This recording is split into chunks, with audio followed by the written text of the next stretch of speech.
안녕하세요. 명화로 배우는 여성미술사 수강생 여러분, 오늘 마지막 10강입니다. 10강에서는 동시대 미술 속에서 여성주의 미술이 어떻게 보여주고 있는지 배워보도록 하겠습니다. 동시대 미술의 가장 큰 특징은요, 예술을 통한 소통에 중심을 두고 있습니다. 그래서 다른 어떤 것보다 특히나 이 소통을 목적으로 작가가 자신이 소통하고자 하는 주제를 어떤 사람은 회화, 설치 혹은 영상 등 다양한 방식으로 보여주고 있습니다. 그래서 동시대 미술을 추구하는 작가들의 주된 관심은 자신이 주되게 얘기하고 싶은 그 주제에 대해서 효과적인 어떤 예술적 방법에 대해서 관심을 갖고 있습니다. 그래서 동시대 미술은 여성주의, 생태주의, 다원주의, 사회주의, 민족주의, 자본주의 등 각기 작가가 다양한 입장에서 대변하고 있는데요. 작가 자신의 작품 주제를 이러한 주제에 맞게 전달하고자 합니다. 그래서 동시대 미술은 다원주의를 지향한다고 할 수 있습니다. 2018년에 있었던 강주 비엔날레에 상상된 경계들입니다.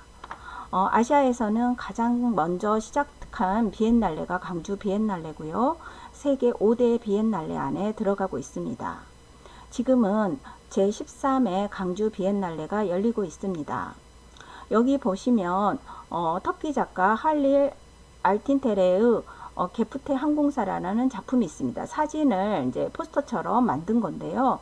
비행기 꼭대기에 앉아있는 사람들은 난민입니다. 이렇게 난민의 문제를 이렇게 포스터 형식으로 풍자하고 있습니다. 슈퍼플렉스의 이방인들이여 제발 우리를 덴마크인과 홀로 남겨두지 마세요. 이런 문구도 작품입니다. 슈퍼플렉스 같은 경우는 지속적으로 사회참여적 작품을 제작하고 있었는데요.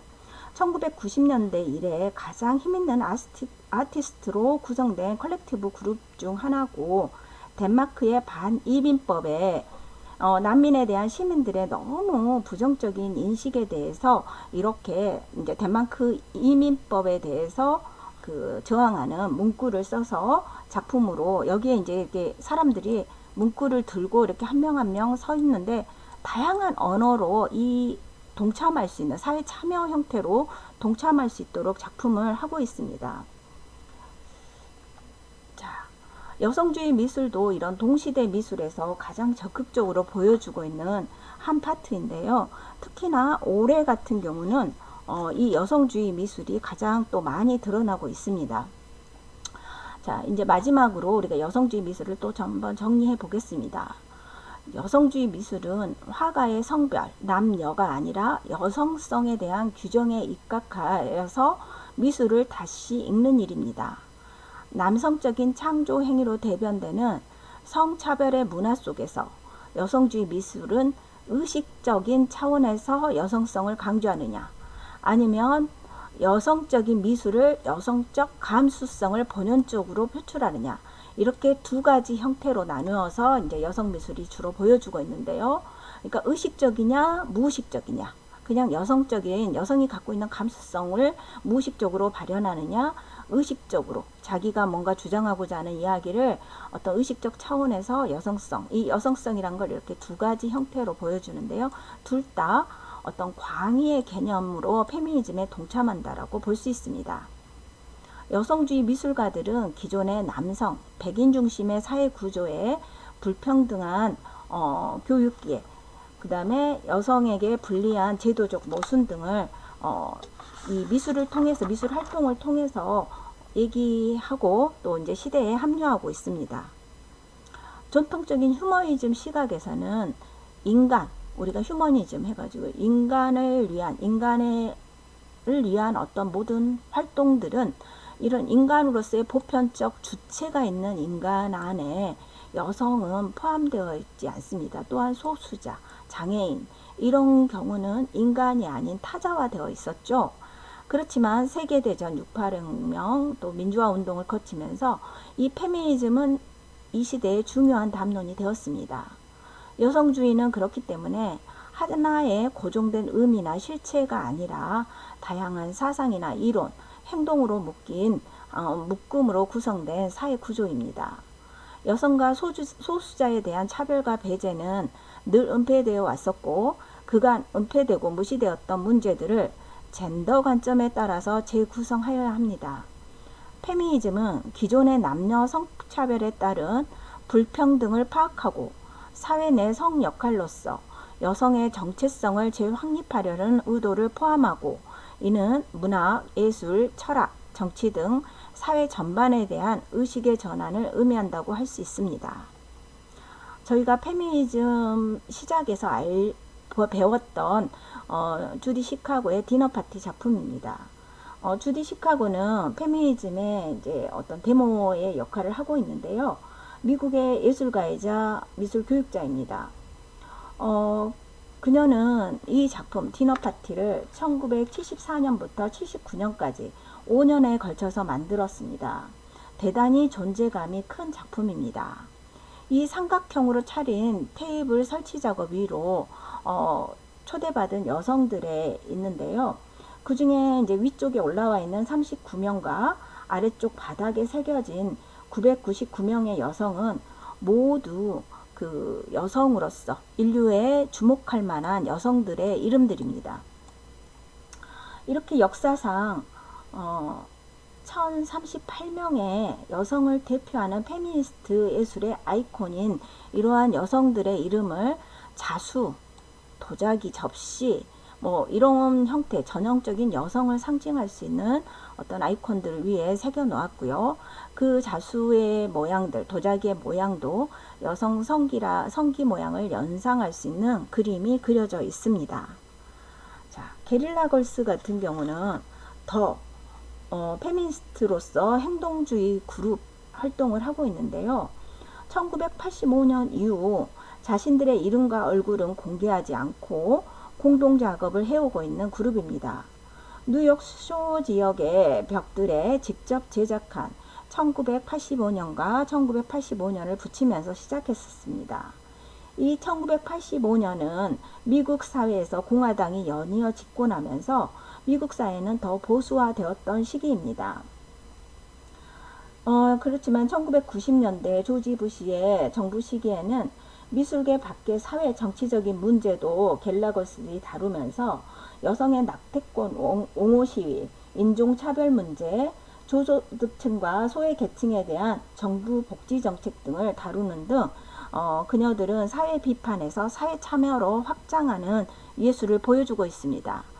특히나 이 여성이 메트로폴리탄 미술관에 들어가려면 발가벗어야만 하나, 이 포스터는 지금도 굉장히 시각적인 효과도 강하기 때문에 많이 쓰여지고 있습니다.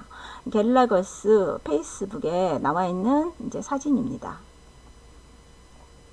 페미니즘 미술이란 이렇듯 단순히 미술에만 국한된 것이 아니라 문화 체제와 관련된 기존의 사회 구조 자체를 문제시하며 생물학적으로 여성이 하는 미술이 아니고 모든 시대를 망라한 여성들이 차지하고 있는 삶의 문제를 다루고 있는 미술입니다. 페미니즘 미술의 최대 과제는 남성 중심적 미술사를 탈피할 여성들을 중심으로 이루어진 미술을 확립하는 일이며, 페미니스트들은 남성 위주의 문화가 도외시한 자궁, 월경, 모성, 육아, 가사, 수혜, 공예 같은 여성적 경험을 주제화하고 좀 더 적극적인 표현을 위해 자신의 신체를 직접적인 매체로 사용하기도 합니다. 페미니즘 미술활동의 의미는 젠더의 평등을 이루기 위해 불평등한 제도를 고발하고 있으며, 미술사에서 제외됐던 여성 미술가들을 발굴하며 남성 중심적인 구조로부터 여성 자체의 또 다른 언어나 표현 방식을 가질 수 있도록 하였습니다. 자, 강주 비엔날레의 지금 현재 떠오르는 마음, 맞이하는 영혼의 모습입니다. 강주광역시에서 2년마다 열리는 현대미술 전시회인데요. 요즘은 동시대 미술 전시회라고 부르고 있습니다. 비엔날레란 이탈리아어로 2년에 한 번이란 뜻으로 1995년 9월에 제1회 강주 비엔날레가 시작되었으며 아시아에서 가장 유명한 비엔날레가 되었습니다. 올해 떠오르는 마음 맞이하는 영혼이라는 주제로 제13회 강주 비엔날레가 오늘 끝납니다. 2021년 4월 1일에 시작됐는데요. 원래 2020년에 하려고 했으나 코로나19 상황이 너무 심해서 이제 잠시 미뤄졌고 기간도 짧아졌습니다. 오늘날 우리는 초지능이라는 개념의 출현과 함께 지능 폭발의 시대를 경험하고 있다. 하지만 지금 이 시대가 말하는 유기적 지성이라는 것을 정확히 어디에서 찾을 수 있는지 뇌뿐만 아니라 가슴속, 마음의 지성 역시 어디까지 개발이 가능한지에 대한 질문은 끊이지 않는다. 그렇기에 우리는 치유의 기술, 토착 생활 양식, 모계 중심 체계, 애니미즘, 반주류적 사회관계에 기반해 지속적으로 나타나는 공동체 의식을 화두로 삼고자 한다. 이렇게 이제 올해 떠오르는 마음 맞이하는 영혼의 가장 큰 전시 기획은 이러한 그 주제 의식 하에 이제 나누어져 있습니다. 올해 감독은 2명의 여성 감독인데요. 데프네 아야스와 나타샤 짐발라는 미술과 퍼포먼스 신작을 지원하는 중추적인 과정을 주요 과제로 삼는 그런 작업들을 끊임없이 기획해 왔었습니다. 전시 플러스 퍼포먼스 또 출간 플랫폼 등으로 이루어지는 역동적인 프로그램을 구상했는데요. 과학의 격변 등 지능 전 범위를 검토하고 있으며 예술적 접근, 과학적 방법론을 탐구할 작가, 과학자, 사상가들을 초대해 다양한 담론의 장을 제공하고 있습니다. 제13회 비엔날레는 다양하고 다종한 방법론을 가능하게 하는 예술적 실천에 초점을 두고 있습니다. 이건 뭐 이제 이렇게 다양한 방법론이라고 하는데 다원주의라는 하나의 철학으로 충분히 이제 맥락 지을 수 있고요. 내부인과 외부인, 합법과 불법, 여성과 남성 등으로 대표되는 이분법적 생각을 해체하고자 합니다. 우리는 무엇인가 이분법적 흑백 논리로 생각했을 때 정답이 아니면 다 문제가 되는 게 돼버리죠. 그래서 강주의 역사를 중심으로 아시아 국가의 역사와 문화까지 영역을 확장해 아시아라는 장소를 인간과 비인간 사이에 벌어지는 다양한 인지 경험과 특히나 이번에는 샤머니즘적 토대가 또 이제 중심이 되어 있는데요. 여기에 투영되는 인간의 욕망과 치유에 대한 열망 등이 한데 뒤엉킨 곳으로 상정하고 있습니다. 40여 개국 69개 팀이 참여해서 작품은 200여 점이 되고요. 국가폭력, 샤머니즘, 페미니즘 등이 중심 주제입니다. 주제전을 비롯해서 강주 정신을 다층적으로 다루고 있어서 GB 커미션, 파빌리온 프로젝트, 5.18 민주화 운동을 기념하기 위한 전시 등이 다른 비엔날레 본 전시관 외에도 국립강주박물관, 양림동 호랑가시나무 아트플리곤, 강주극장, 국군 강주병원 등에서 동시에 열리고 있습니다. 자, 이번에 나왔던 작품 중에 대표적으로 입구에 이제 일관 입구에 딱 들어가면 OT 피에스키의 설치 작품 함께 떠오르기라는 커다란 이런 설치 작업이 보이실 겁니다. 철 구조에 나무 막대기, 실로 만든 매듭 조형물로 되어 있고요. 붉고 노란 실들이 어우러져 자아내는 아름다움과 비범한 존재감을 자아내고 있습니다. OT 피에스키는 사마족 출신인데요. 사마족은 유럽과 북극과 가까운 지역에서 사는 원주민을 뜻하고 있습니다. 영화 겨울왕국 2의 모티브가 되었었고요. 여기는 이제 사미족과 노르웨이 정부 이야기를 다루고 있는데 실제 산마족들은 이 곳이 자신들의 이제 그 어떤 본성, 본질 이런 것들이라고 생각하고 있습니다. 피에스키의 작품은 북극 지역과 소통하며 사미족 토착 공동체의 생활을 빚어낸 자연과 문화의 상호 의존성에 형식을 부과하고 있습니다. 피에스키는 특히나 수공예, 여기 이제 실로 하나하나 이렇게 실로 이루어져 있는데요. 이런 수공예 실천에 대한 지식을 페미니즘적으로 해석하는 세대 간의 대화를 열어가고 있는 작업을 그가 알맞은 삶이라는 삼위족의 원칙을 향해서 나아가고 있다라고 말하고 있습니다. 이러한 OT 피에스키의 작품과 함께 이제 선대가 남긴 유산 중 하나인 라조가르피라는 작품이 이제 같이 있습니다. 라조가르피는 이 삼위족들이 쓰는 왕관과 같은 머리쓰개로 삼위족 여성들이 18세기 중반부터 19세기 말 노르웨이와 핀란드 내에서 이제 거주하면서 착용했던 장식입니다. 이런 화려한 머리쓰개 장식을 이제 1840년에 경건파 운동인 사도 루터교가 삼위족 여성들에게 이제 이게 악마가 깃들어 있는 모자라는 이유로 못 쓰게 하면서 대신 납작하고 낮은 두건 같은 모자를 쓰도록 지시를 합니다. 자, 이렇게 아름다운 라조가르피를 못 쓰게 하고 이렇게 납작한 모자 두건 형태를 쓰게 하는데요. 여기서 보면은 에바 크리스티나 하를린이 있는데, 이 에바 크리스티나 하를린은 2017년부터 피에스키와 함께 작업을 했던 고고학자입니다.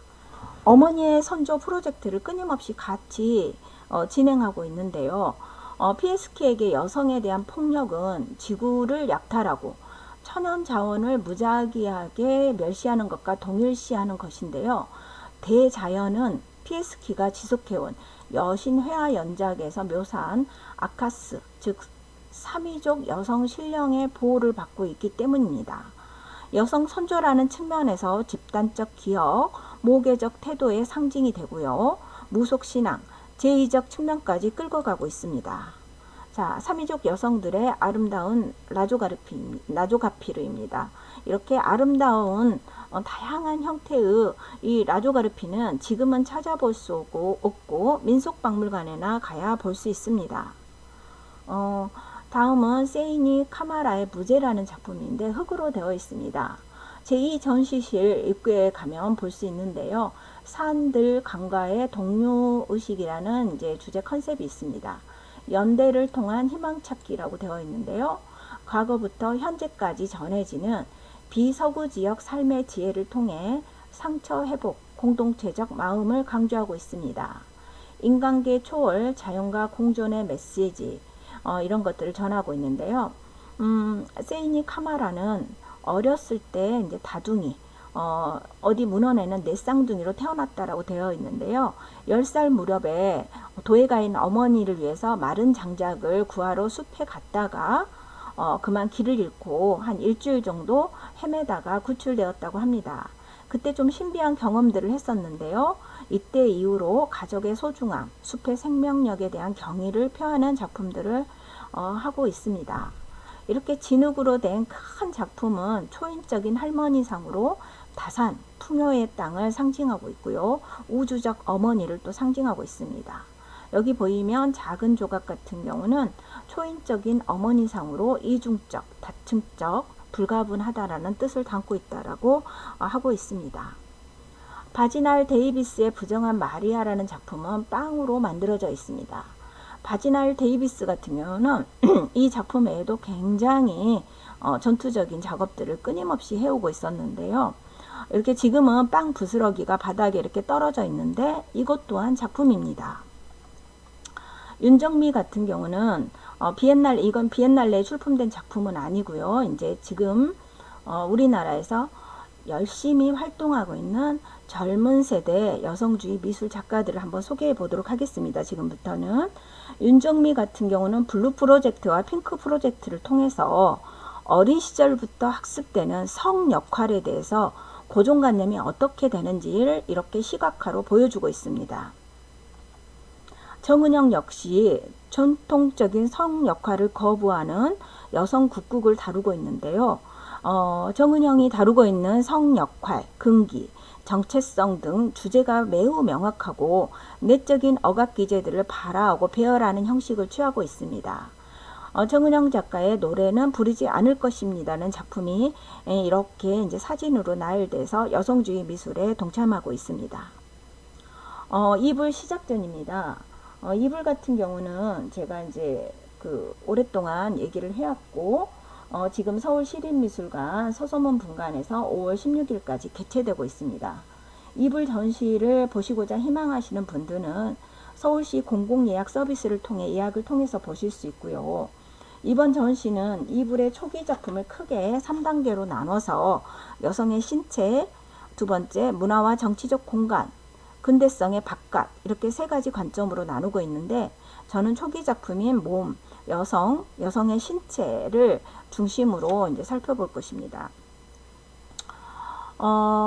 이불의 갈망이라는 작품은 이제 이불이 1988년부터 1996년까지 이제 근 10년간 이루었던 그녀의 퍼포먼스 작업들을 기록 영상을 통해서 볼 수 있습니다.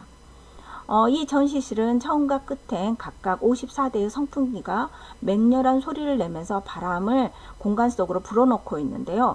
이런 색다른 전시 컨셉을 통해서 이불 퍼포먼스의 변모 과정과 예술이 지금과 어떻게 맞닿아 있는지를 감각적으로 일깨워주고 있습니다. 이불의 작품인 몬스터 시리즈입니다. 특히나 핑크 몬스터 시리즈는 불완전한 존재 재현과 돌연변이 개념을 확장하면서 생물학적 도형과 유기적 구조물의 조각은 미래의 종의 진화를 묘사하는 곤충과 식물에서 이제 유래했다라고 이제 처음에 이불이 얘기하고 있습니다. 이번에 전시됐던 이 작품은요, 딱딱한 기존 조각 재료와는 전혀 다르게 부드럽고 가벼운 천과 솜으로 인간의 사지와 몸 등이 뒤틀리거나 따로부터 생성된 듯한 유기적인 괴물 형상을 빚어내고 있습니다. 이 괴물 형상은 인간과 비인간, 자연과 인공의 경계를 넘나드는 불완전한 존재로서 타자화된 작가 자신의 정체성을 표현하고 있다고 하고 있습니다. 자, 굉장히 이런 사람의 발 모양, 동물의 뭐 내장 같기도 하고 이런 것들을 설치로 이렇게 이제 매달아 놓았는데요. 이렇게 인체를 분절하고 뒤틀고 이어붙이는 형태 실험은 신체의 변형을 가져와서 신체에 대한 상징, 기존 관념에 대한 역설, 여성에 대한 부조리하고 폭력적인 시선을 말하고 있습니다. 여성 실존에 대해서. 다음은 이피 작가입니다. 이피 작가 같은 경우는 강렬한 색상과 원형적인 도상들을 통해서 작품을 해오고 있는데요. 이피 작가는 시카고 아트 인스티튜트를 졸업한 신진 작가입니다. 1981년생이기 때문에 지금 굉장히 열심히 하고 있고 작품도 굉장히 개성이 넘칩니다. 회화와 조각이라는 다양한 장르의 경계를 넘나들고 있으며 독특하고 기이한 상상의 세계를 보여주고 있습니다. 이피 작가의 아버지는 극작가이고 시인이 어머니의 영향을 받아서 이피 작가는 자신의 작품을 통해서 얘기할 때 서사들이 늘 있습니다. 그래서 이번에 이 웅녀 작품을 보여줄 때는 이 웅녀 작품에서는 작품 웅녀라는 작품은 우리 단군 신화에 나오는 곰 이야기죠. 여성과 곰을 하나의 몸체로 재현하고 내가 있다. 그녀가 이제 썼던 일기를 보면 나는 한국에서 최초로 신화 속에 등장한 여자를 생각해 보았다. 그 여자는 우리나라 건국 신화 속에서는 암컷이었다. 그녀는 고행을 통해서 곰에서 여자가 되었고 아들을 낳았지만 신화 속에서 사라져 버렸다. 그녀는 인간의 입장에서 보자면 이방인이고 타자였다. 이렇게 쓰고 있습니다. 이피 작가의 이 F가 페미니즘을 상징하는 이름으로 자기가 만들었는데요. 이피 작가는 자신의 작품 세계를 페미니즘 플러스 그노시즘, 영지주의가 합쳐진 페미니즘 프노시즘이라고 부르고 있습니다. 그래 이렇게 자신의 작업을 명명하고 있는데요. 여성의 몸에 대한 서사를 페미니즘으로 풀어내고 있습니다. 자, 이렇게 이제 작업을 하고 있는데요. 작가는 곰과 동일시됐다가 그 존재마저 지워져 버린 웅녀 혹은 뭐 이제 신화 속 이야기들을 끊임없이 이렇게 작품으로 조각과 회화를 동시에 보여주고 있습니다. 이 작가가 어떻게 학습해서 얻어졌다기보다는 생득적으로 좀 얻어진 작가만의 어떤 감각을 원시적 양식과 함께 만들어 나가는 개성이 넘치는 작업들을 해 나가고 있습니다. 자, 그동안 10강에 걸쳐서 여성주의 미술을 살펴보았는데요. 여성주의 미술은 여성의 우월함을 주장하는 어떤 미술이 아닙니다. 여성의 실존 그 자체를 얘기하고 있고요. 그동안 역사 속에서 여성 미술가가 미술사에 거의 포함되지 않은 이유와 페미니즘 미술사에 대한 기록들을 다각도로 살펴보았습니다. 지금까지 여성주의자들의 사상과 여성주의 예술운동의 영향이 주로 서구 중심이었다면 이번에 제가 나이석과 판이량을 또 집어넣고 우리 한국의 여성주의 작가들을 집어넣으면서 미술사에서 조금 더 확장된 페미니즘 미술사 연구를 확장해 가고자 시도해 보았습니다. 이제 반세기 동안 우리 여성주의의 미술을 통해서 여성의 지위와 권익은 눈부시게 향상된 것이 이제 많이 있습니다. 여성에 대한 다양한 다방면에 걸친 여성운동의 결과라고 하겠습니다. 하지만 아직까지도 여성이 남성과 진정한 동반자로서 제자리를 찾았다고 보기에는 아직은 조금 더 시일이 있어야 될 것 같고 이해와 증진을 위한 노력이 필요하다고 보고 있습니다. 그동안 여성주의 미술을 수강하시느라고 고생이 많았고요. 저는 다음에 더 좋은 강의로 찾아뵙도록 하겠습니다. 감사합니다.